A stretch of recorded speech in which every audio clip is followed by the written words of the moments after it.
خلیفہ دویم امیر المومنین سیدنا حضرت عمر فاروق رضی اللہ تعالی عنہ کے شہادت کے موقع پر آج اس نشست میں چند باتیں آپ کی خدمت میں پیش کرنا چاہتے ہیں۔ جناب سیدنا عمر فاروق رضی اللہ تعالی عنہ کا سب سے بڑا مقام و مرتبہ یہ کہ آپ بھی صحابی رسول ہیں،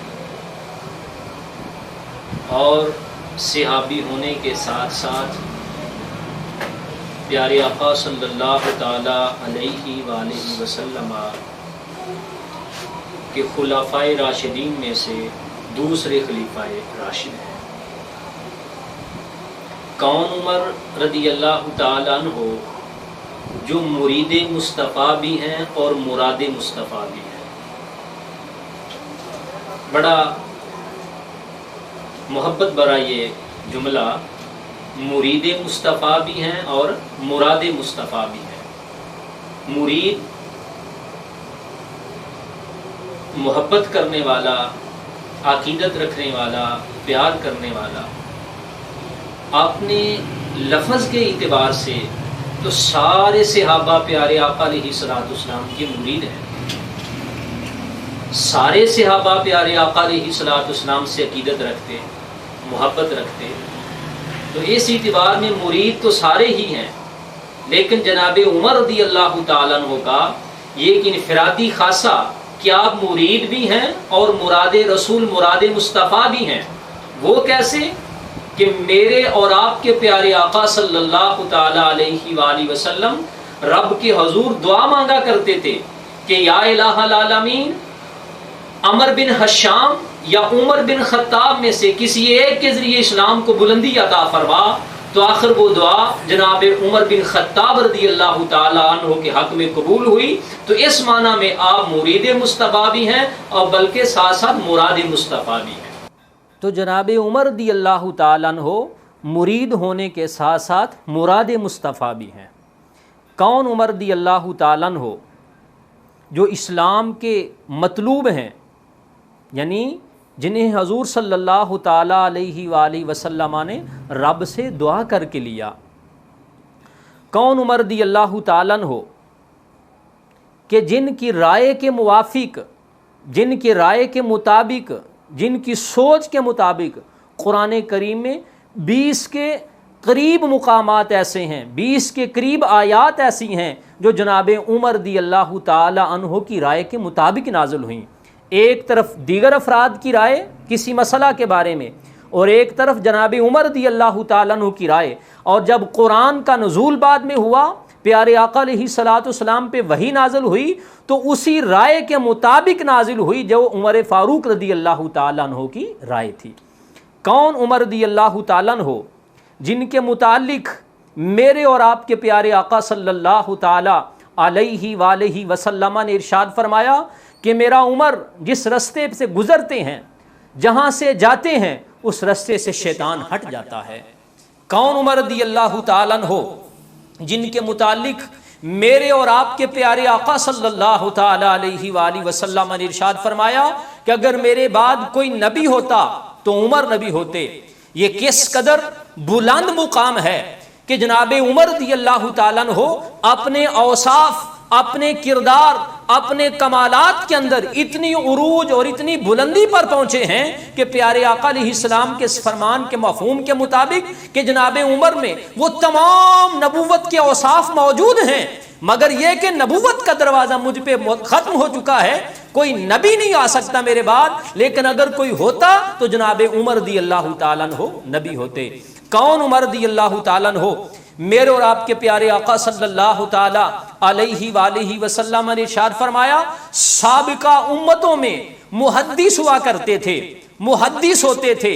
محدث مانا جس کی زبان پہ الہام جاری ہوتا تھا، جس کی زبان سے حق جاری ہوتا تھا، پیارے آقا علیہ السلام نے فرمایا سابقہ امتوں میں محدث ہوا کرتے تھے، محدث ہوتے تھے، اگر میری امت میں کوئی محدث ہوتا تو پیارے آقا علیہ السلام نے فرمایا وہ عمر ہوگا۔ کون عمر رضی اللہ تعالیٰ عنہ، جن کے متعلق پیارے آقا صلی اللہ تعالی وسلم کے فرمان شریف کا مفہوم پیارے آقا علیہ السلام نے فرمایا کہ میرے رب نے مجھے جنت دکھائی۔ غالباً یہ معراج کی طرف یہ اشارہ ہوگا کہ جب اللہ رب العزت نے مجھے جنت کی سیر کروائی تو جنت کی جب میں جنت میں گزر رہا تھا، چل رہا تھا، تو میرے آگے آگے کسی کے چلنے کی آواز آ رہی تھی، تو اس بات پہ بتایا گیا کہ یہ جناب بلال رضی اللہ تعالیٰ عنہ کی آواز ہے۔ پھر حضور فرماتے ہیں میرے سامنے جنت میں ایک خوبصورت محل پیش کیا گیا، اس کی خوبصورتی، اس کی کشش، اس کا پروقار ہونے کی بنیاد پر اس کے اندر داخل ہونا چاہا، مگر پتہ چلا، بتایا گیا یا لکھا ہوا تھا کہ یہ محل جناب عمر رضی اللہ تعالیٰ عنہ کا ہے۔ تو پیارے آقا علیہ السلام فرماتے ہیں مجھے عمر تمہاری غیرت یاد آ گئی، تمہاری حیا کی وجہ سے اس محل کے اندر نہیں گیا۔ تو گویا جناب عمر رضی اللہ تعالیٰ عنہ وہ ہیں کہ جن کی پیارے آقا علیہ السلام حیا فرماتے ہیں، جن سے پیارے آقا علیہ السلام بھی غیرت فرماتے ہیں، وہ عمر رضی اللہ تعالیٰ عنہ۔ کون عمر رضی اللہ تعالیٰ عنہ؟ جن کے متعلق نبی کائنات آقا دو جہاں صلی اللہ تعالی علیہ وسلم نے ایک صحابی کی خواب کی تعبیر بتاتے ہوئے فرمایا، صحابی نے عرض کیا حضور خواب یہ دیکھا ہے کہ ایک لمبی قمیص پہنی ہے جو گھٹنوں سے اور ٹخنوں سے بھی نیچے لٹک رہی ہے۔ تو پیارے آقا علیہ السلام نے فرمایا اس سے میرے عمر رضی اللہ تعالیٰ عنہ کی دین کی بلندی اور دین پر استقامت اور ان کی دین کی طرف اور علم کی پختگی کی طرف اشارہ ہے۔ کون عمر رضی اللہ تعالیٰ عنہ؟ جن کے متعلق پیارے آقا صلی اللہ تعالی علیہ وسلم نے فرمایا کہ میرا عمر وہ ہے جس کی زبان اور دل پر حق جاری ہوتا ہے۔ کون عمر رضی اللہ تعالیٰ عنہ؟ یہ وہی عمر فاروق رضی اللہ تعالیٰ عنہ ہیں جن کے متعلق نبی کائنات آقا دو جہاں صلی اللہ تعالی علیہ وسلم نے ابھی ہم نے 2 لفظ پہلے یہ پڑھا کہ پیارے آقا علیہ السلام نے فرمایا کہ میرے بعد کوئی نبی ہوتا تو عمر ہوتا۔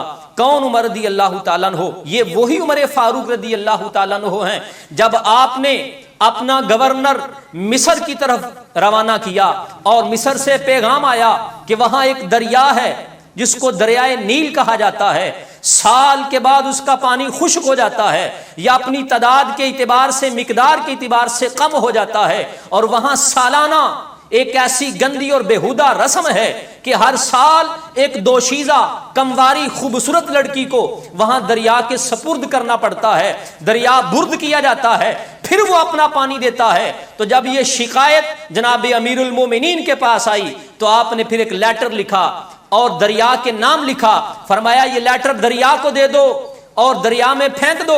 جس کے اوپر لکھا کیا تھا وہ دریا سبحان اللہ کسی یونیورسٹی سے کسی ادارے سے پڑا ہوا نہیں تھا، جیسے ہی لیٹر دریا کے پیٹ کے اندر گیا اس کی موجیں اور اس کا پانی پہلے سے زیادہ مقدار کے اندر بہنا شروع ہوا۔ اس میں لکھا کیا تھا؟ میرے اور آپ کے کریم آقا کے غلام جناب عمر رضی اللہ تعالیٰ نے لکھا کہ دریا اگر تو اپنی مرضی سے چلتا ہے ہمیں تیرے پانی کی کوئی ضرورت نہیں، اگر تو میرے رب کے حکم سے چلتا ہے تو پھر اپنا پانی پہلے سے بھی زیادہ کر دے۔ یہ کہنا تھا اور لیٹر کا وہاں جانا تھا تو پانی کی مقدار پہلے سے زیادہ بڑھ گئی۔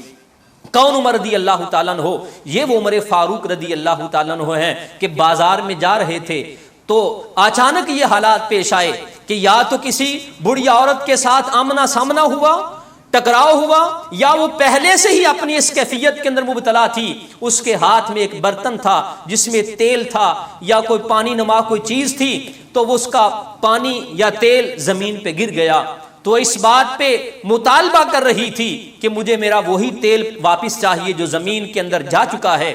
تو اس کو یہی بتایا گیا کہ یہ کیسے ممکن ہے کہ وہ پانی یا وہ تیل یا وہ کوئی دودھ جو بھی تھا وہ اب زمین میں چلا گیا ہے، زمین نے اس کو جذب کر لیا ہے، اب وہ کیسے واپس آئے گا؟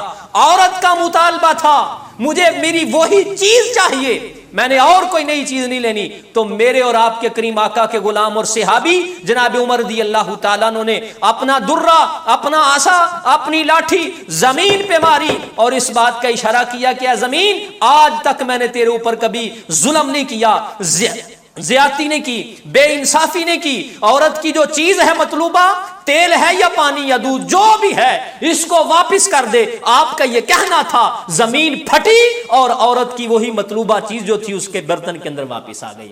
کون؟ عمر رضی اللہ تعالیٰ عنہ۔ یہ وہی عمر رضی اللہ تعالیٰ عنہ ہیں جنہوں نے سب سے پہلے، جن کو یہ اعزاز حاصل ہوا کہ جنہوں نے امیر المومنین کا لقب جنہوں نے سب سے پہلے استعمال کیا، وہ جناب عمر رضی اللہ تعالیٰ عنہ تھے۔ کون عمر رضی اللہ تعالیٰ عنہ؟ یہ وہ عمر رضی اللہ تعالیٰ عنہ ہیں جن کو دونوں قبلوں کی طرف نماز پڑھنے کا اعزاز حاصل ہوا، قبلہ اول بیت المقدس اور قبلہ ثانی خانہ کعبہ شریف، دونوں قبلوں کی طرف جن کو نماز پڑھنے کا اعزاز حاصل ہوا، وہ عمر رضی اللہ تعالیٰ عنہ ہیں۔ کون عمر رضی اللہ تعالیٰ عنہ؟ جن کے متعلق میرے اور آپ کے پیارے آقا علیہ الصلوۃ والسلام نے یہ بھی فرمایا کہ میرے 2 وزیر آسمانوں میں ہیں اور 2 وزیر میرے زمین پہ ہیں۔ تو زمینی وزیر پیارے آقا علیہ الصلوۃ والسلام نے فرمایا وہ ابوبکر رضی اللہ تعالیٰ عنہ اور جناب عمر فاروق رضی اللہ تعالیٰ عنہ۔ اور یہاں یہ بھی بات یاد رکھیں، وزیر وہاں پہ ہوتے ہیں جہاں حکومت ہوتی ہے۔ میرے آقا کی حکومت زمین پر بھی ہے، آسمانوں پہ بھی ہے، اسی لیے تو فرمایا میرے 2 وزیر آسمانوں پہ ہیں، 2 وزیر زمین پر ہیں۔ تو جناب عمر رضی اللہ تعالیٰ عنہ پیارے آقا علیہ الصلوۃ والسلام کے عظیم صحابی۔ ہم اپنی بات کا اختتام انہی کلمات کے اوپر کرتے ہیں کہ جناب عمر رضی اللہ تعالیٰ کی سیرت، کردار اور آپ کے اوصاف جمیلہ اس بات کی نشاندہی کرتے ہیں کہ آپ کی حکومت تو لاکھوں مربع میل پہ پھیلی ہوئی تھی مگر وہاں ظلم اور زیادتی نہیں تھا۔ اور میرے اور آپ کا حصہ آج کیا ہے؟ کسی کے پاس ایک آفس ہے، ایک فیکٹری ہے، ایک کارخانہ ہے، ایک دکان ہے، جہاں تک بھی اس کی حکومت ہے اس کو بھی سوچنا چاہیے کہ نام ہم امیر المومنین کا لیتے ہیں، ان کے نام کا جناب والا مالا جپتے ہیں، تو ہمارا بھی کردار، ہمارے بھی اخلاق، ہمارے بھی احوال ایسے ہونے چاہیے کہ ہم بھی کسی کا حق نہ کھائیں، کسی کے ساتھ ظلم نہ کریں، کسی کے ساتھ زیادتی نہ کریں، کسی کی تنخواہ کو ہڑپ نہ کر جائیں، کسی کی زمین کے اوپر قابض نہ ہو جائیں۔ جس کا حق ہے اس کو حق دیا جائے۔ سیرت فاروق رضی اللہ تعالیٰ عنہ آج ہمیں یہی پیغام دیتی ہے کہ ہم بھی جناب فاروق رضی اللہ تعالیٰ عنہ کی سیرت اور آپ کی حیات طیبہ پر عمل کرتے ہوئے اپنے آپ کو ایک اچھا انسان بنا سکیں۔ اللہ پاک مجھے اور آپ کو عمل کی توفیق عطا فرمائے۔